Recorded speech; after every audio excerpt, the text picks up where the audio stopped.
Sinjuri, nilqawkom għal Festival Nazzjonali tal-Ktieb 2020, il-verżjoni online. Sena ikkomplikata. Għajdli. Tajna qalbna imma le, xorta qegħdin hawnhekk għaliex il-Kunsill Nazzjonali tal-Ktieb għamel l-almu tiegħu kollu sabiex jintaqa' mal-stakeholders kollha sabiex dis-sena nagħmlu il-verżjoni online, mill-istess post li soltu nagħmlu il-Festival Nazzjonali. Ekku, minn hawn nixtieq nħajjarkom biex mill-ewwel tiħtlu fuq il-website ktieb.org.mt fejn hemmhekk ħassibu il-programm kollu illi tista' tgħid jitlaq minn għada filgħodu fl-iskejjel tagħna għaliex illejla wara li nħabbru r-rebbieħ tal-Premju Terramaxka fil-qasam tal-kotba ta' tfal, mill-ewwel se tkunu tistgħu taraw dawn il-kotba animati li huma vera sbieħ. Normalment sa naħna konna nkunu fis-Sala Repubblika u konna nagħmlu l-ispettaklu il-kotba jieħdu l-ħajja, però din is-sena spettakli ma jistax isiru bil-mod tradizzjonali. Allura x'għamilna badna il-5 kotba rebbieħa tas-sena l-għaddiet tal-Premju Terramaxka u dorna diversi lokalitajiet sabiex inkunu nistgħu nanimawhom mod xejn differenti. Imma interessanti. Nammetti li kienet esperjenza sabiħa wkoll. Issa daw ħajibdew jidhru fuq it-TVM fit-3:30 ta' wara nofsinhar u anke fuq ktieb.org.mt ta' kuljum meta jkun hawn il-festival. Ekku, issa ejja nibdew billi nisimgħu 4 kelmiet mill-kap eżekuttiv tal-Kunsill Nazzjonali tal-Ktieb Mark Camilleri. Merħba għal dan il-messaġġ inawgurattiv illi qed nagħmel għal Festival Nazzjonali tal-Ktieb u għal Premju Nazzjonali tal-Ktieb, Premju Terramaxka, Kotba Atfal. Jiena Mark Camilleri, il-kap eżekuttiv tal-Kunsill Nazzjonali tal-Ktieb.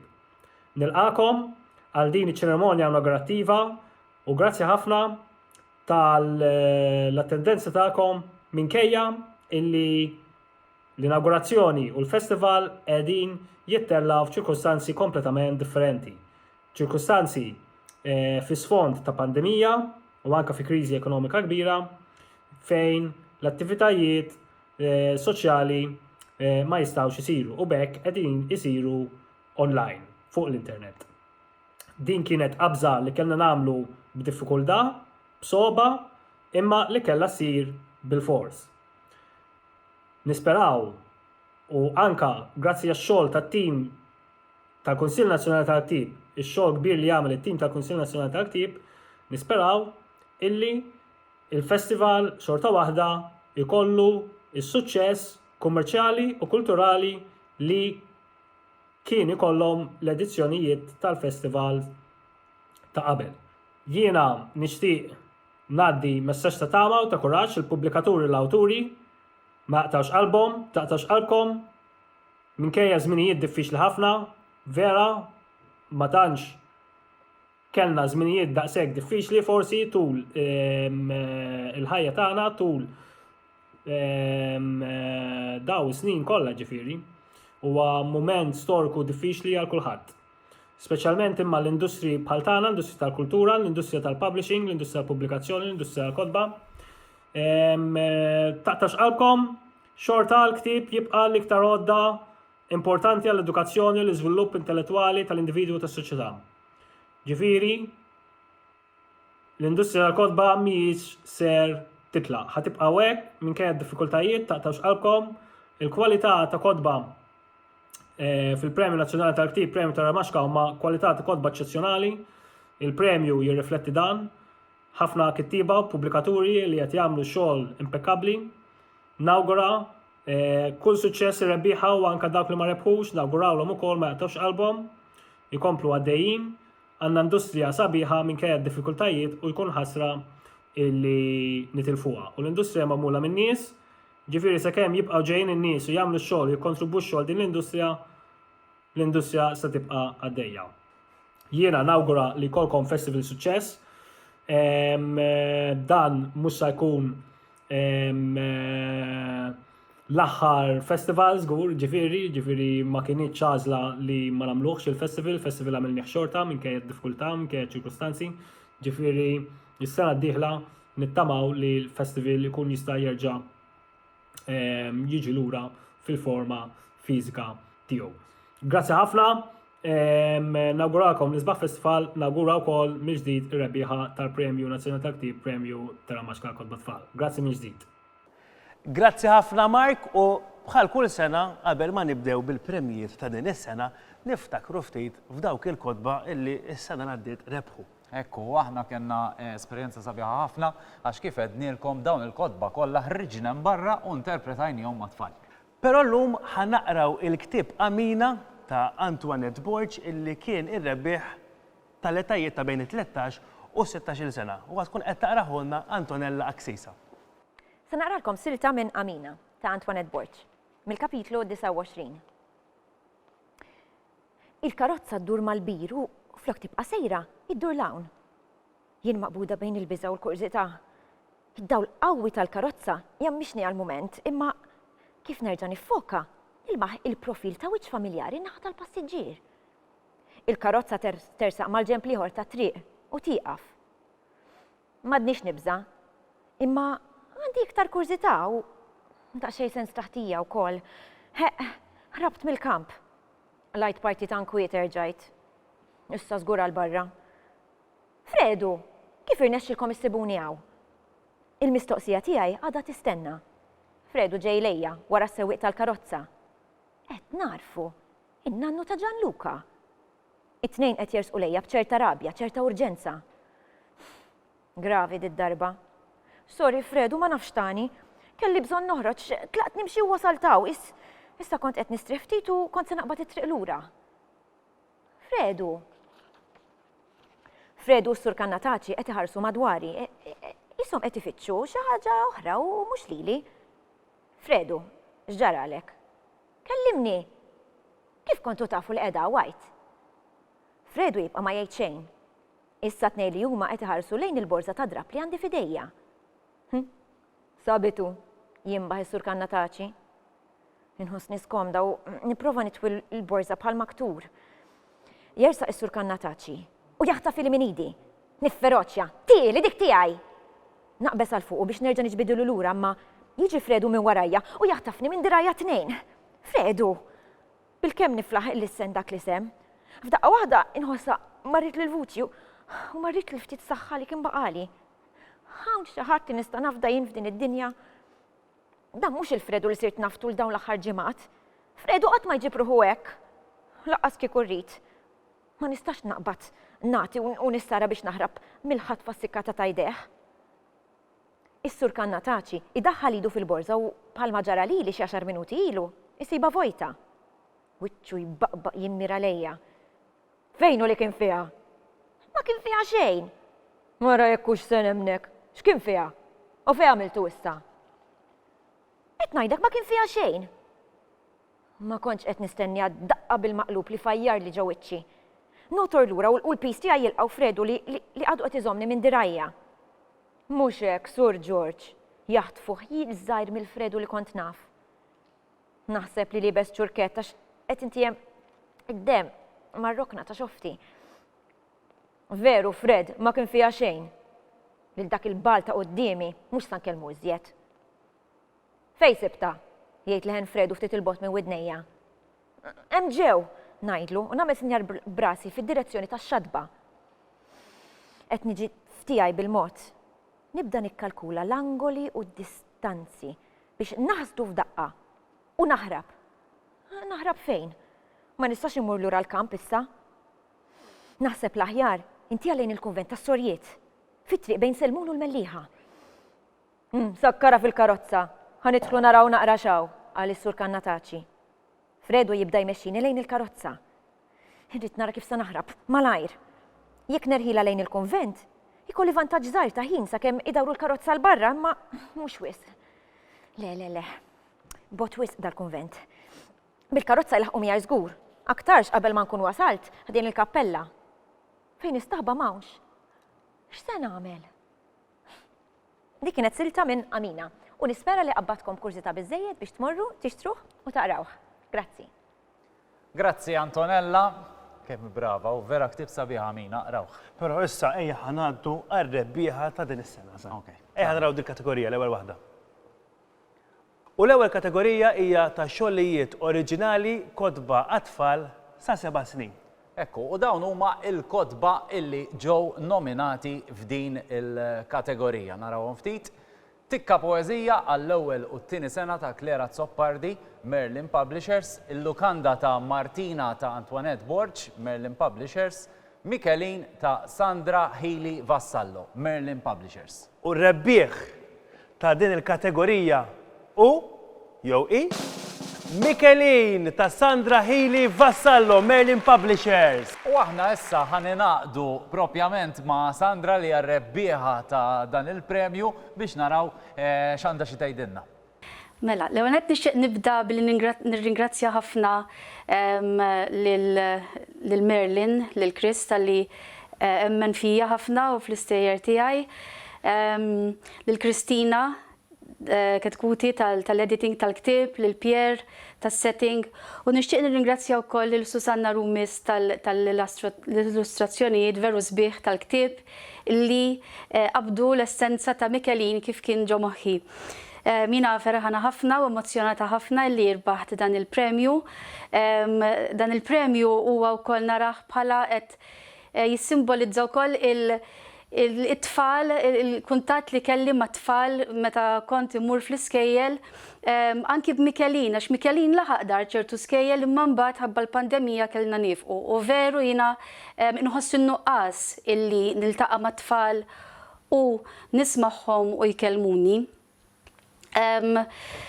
Nixtieq ngħid ukoll li fil-fatt dan il-ktieb id-dedikat lil dawk it-tfal kollha illi għandhom ħafna mistoqsijiet u ħafna xi jgħidu.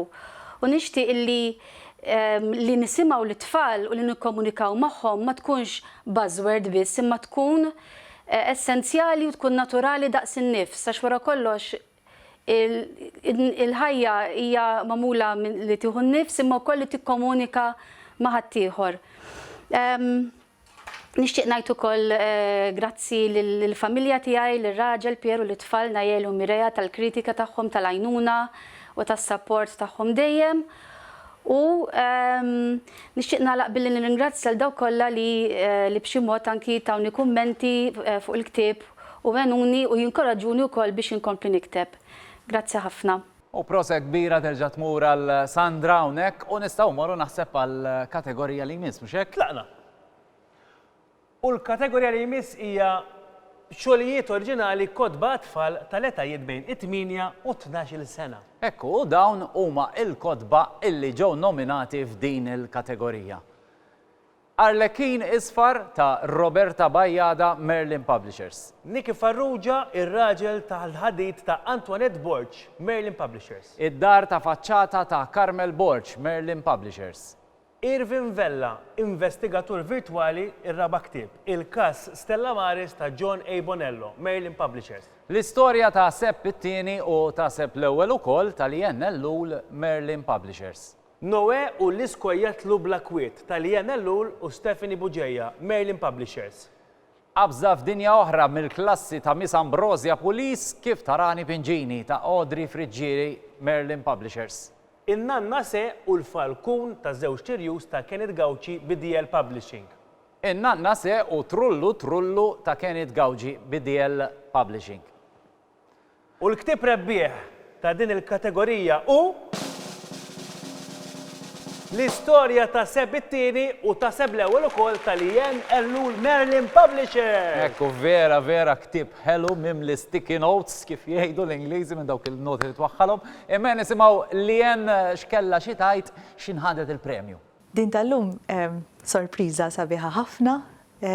Dan il-ktieb għal-qalbi ħafna għaliex hekk anke miktub bi stil li nħobb naqra jiena stess fil-fatt. Anki t-titlu hekk xtaqt li jkun ftit differenti l-istorja ta' Sepp it-tieni u ta' Sepp l-ewwel ukoll. Ftit twil u nittama li intriga anke l-qarrejja li jaqrawh. Ma kontx waħdi biex għamilt dan il-ktieb. Kien hemm l-illustratriċi Nomi Jonelandri illi għamlet hekk dawn l-illustrazzjonijiet sbieħ ħafna li taw ħajja anke lill-karattru u lill-istorja. U dan il-ktieb fil-fatt huwa wkoll parti minn Tikka Qari. U allura kien hemm anke d-direzzjoni u l-editjar ta' Klera Zoppardi u Rachel Portelli. u flimkien hekk ħarġet din l-istorja hekk verament tal-qalbi għax dan Seb jagħmel affarijiet li anke kieku xtaqt li xi darba miltom jiena b'dawn l-invenzjonijiet kollha tiegħu. U minn hawn proset ukoll ta' dak il-premju u nistgħu mmorru għall-kategorija illi jmiss. Eżatt, il-kategorija li jmiss hija kodba maqlubin għal Malti tal-etajiet sa 7 snin. Ekku, u dawn huma il-kodba nominati. Ottu ma jridx jikber ta' Claire Azzopardi minn Merlin Publishers. Busy Skola mimlija tħabrik ta' Joem Mikallef u Tony Aquilina Farasha Publishing. Busy Tractor ħabriki ta' Joem Mikallef, Tony Aquilina, Farasha Publishing. U fl-aħħar u mhux tenqas Busy Zoo mimliet ħabrik ta' Joem Mikallef u Tony Aquilina Farasha Publishing. U l-ktieb rebbieħ ta' din il-kategorija u Ottu ma jridx jikber ta' Claire Azzopardi Merlin Publishers. Grazzi ta' dan il-premju sabiħ. Jina tnieħu premju ta' traduzzjoni ta' ktib għażar ħafna, Ottu ma jridx jikber, libtu dan il-ktib mill-Franċiż u nħossni kontenta ħafna għaliex il-Kunsill tal-ktib dal-aħħar li beda jippremja il-traduzzjonijiet. U traduzzjoni hija importanti fil-ħajja tal-kittib naħseb għaliex jiena ħossni nitgħallem ħafna minn dak li jkun kiteb ħaddieħor. U bis-saħħatek jgħinni nikber anke mbagħad fix-xogħol tiegħi oriġinali. Apparti jekk insomma daw il-kodba ktib bħal-Ottu ħelu ħafna ġifieri għal mażar, għandu rima, għandu ħafna lob il-kliem u huwa hekk ta' ispirazzjoni mhux għażar biss imma anke l-kbar fil-verità. Grazzi. Proset ukoll u morru għal kategorija illi jmiss li wkoll se titratta kodba ta' tfal maqluba għal Malti darba għal età ftit ikbar. Fil-fatt se mmorru għal etajiet minn 8 snin sa 12 il-sena u dawn huma nominati. Meta mmur Ansih bi Carlos ta' Claire Azzopardi, Merlin Publishers. Iċkejken Prinċep ta' Claire Azzopardi, Merlin Publishers. Vjola d-dur id-dinja ta' Brian Buħaġar, Merlin Publishers. Sherlock, Lupin u jien wieħed, is-Sinjura is-Sewda ta' Dwayne Ellul, Merlin Publishers. Sherlock, Lupin u jien tnejn l-aħħarat fit-teatru tal-opera ta' Dwayne Ellul, Merlin Publishers. L-ispettaklu stupend Zanzan Kelma ta' Lien Ellul, Claire Azzopardi, Merlin Publishers.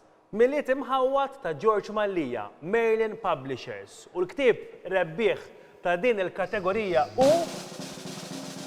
l-ispettaklu stupend Zanzan Kelma, traduzzjoni Lien Ellul u Claire Azzopardi, Merlin Publishers. Proset! Għalina din ferħa kbira li irbaħna dan il-premju bl-ispettaklu stupend Zanzan Kelma. Kontenti ovvjament anki għalina u għal-traduzzjoni u għal-ktib innifsu, anke ovvjament għal Deborah Abela li kitbet dan il-ktib u fil-fatt dan mhuwiex l-ewwel ktib li traduċejna u lanqas l-ewwel ktib li rebaħ dan il-premju. Kif qalet jienu ħdimna ħafna ma' xulxin fuq traduzzjoni u l-ewwel ktib li rbaħna fl-imkien ta' Deborah Bella kien Teresa. Ftit ta' snin ilu u issa għamilna dan Chris Gruppetta il-pubblikatur tagħna l-opportunità li nagħmlu ktib ieħor tagħha. Fil-fatt qed nittamaw issa pers li rbaħna bit-tnejn mhux vera li eżatt qed nirrealizzaw li naħdmu tajjeb ħafna ma' xulxin anke fit-traduzzjoni u allura pers li Deborah Bella kitbet ktib ieħor bl-istess karattru India Wimpel nittamaw li nagħmluh ukoll.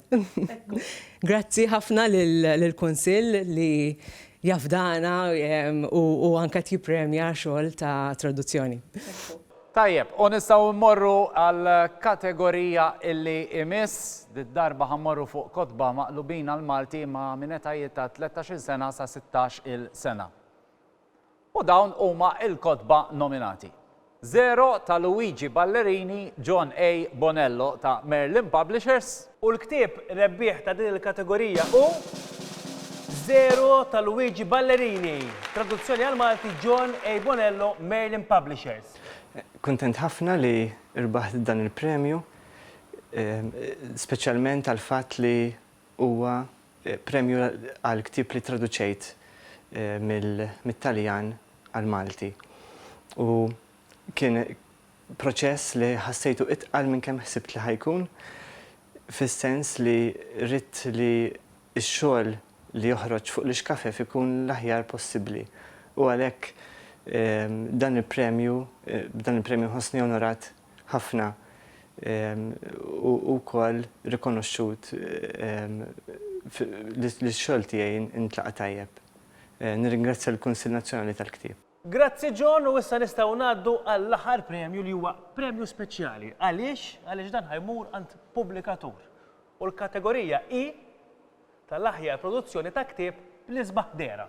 Ekku, u r-rebbieħ f'din il-kategorija huwa Merlin Publishers għall-ktieb Noel Skojjatlu bl-akkwiet tal-INLU u Stefni Buġeja. Proset Merlin Publishers u se ninaqdu issa propjament ma' Chris Gruppetta biex ukoll jieħu il-premju. Grazzi ħafna ta' dan il-premju.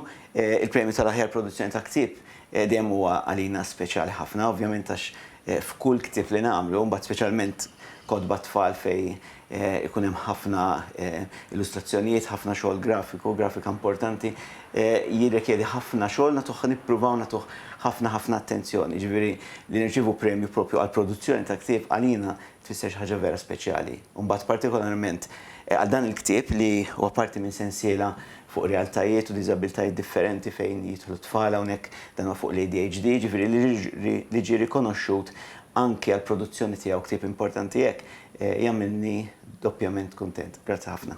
Grazzi Chris u proset ir-rebbieħa kollha tal-premju Teramaxka ta' sena 2020. U biex nagħlqu tajjeb li nitkellmu ftit mal-Ministru tal-Edukazzjoni ħanraw x'kelmtejn ħajajdilna biex nagħlqu. Insellmilkom.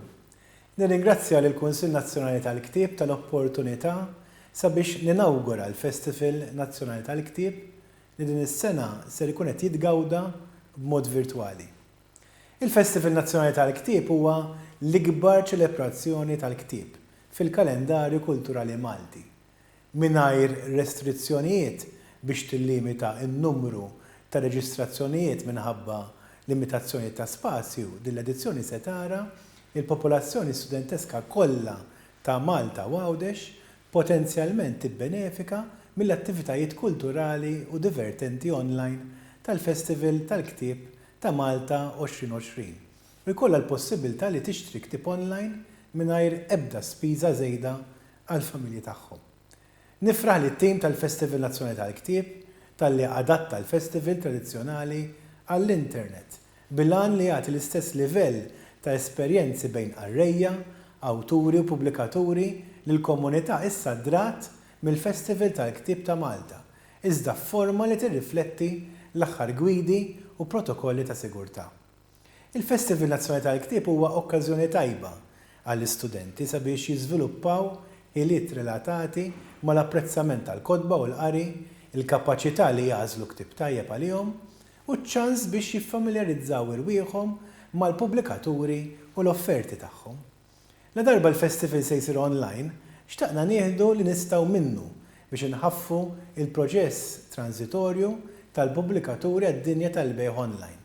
Il-KNK u l-eżebituri virtwali kollha ta' din is-sena huma determinati li jipprovdu lill-udjenza esperjenza sħiħa mawra mill-kotba, il-letteratura u l-qari.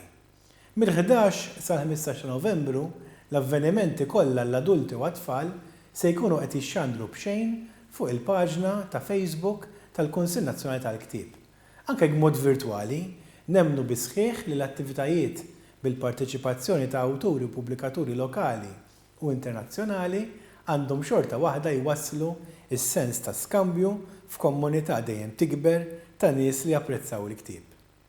Nixtieq ngħid proset lil dawk kollha li pparteċipaw u nistieden il-poplu Malti u Wawċi sabiex jingħaqad miegħi u flimkien ikunu nistgħu napprezzaw ix-xogħol tant sabiħ li tlesta mill-pubblikaturi involuti. Grazzi ħafna u nsellmilkom.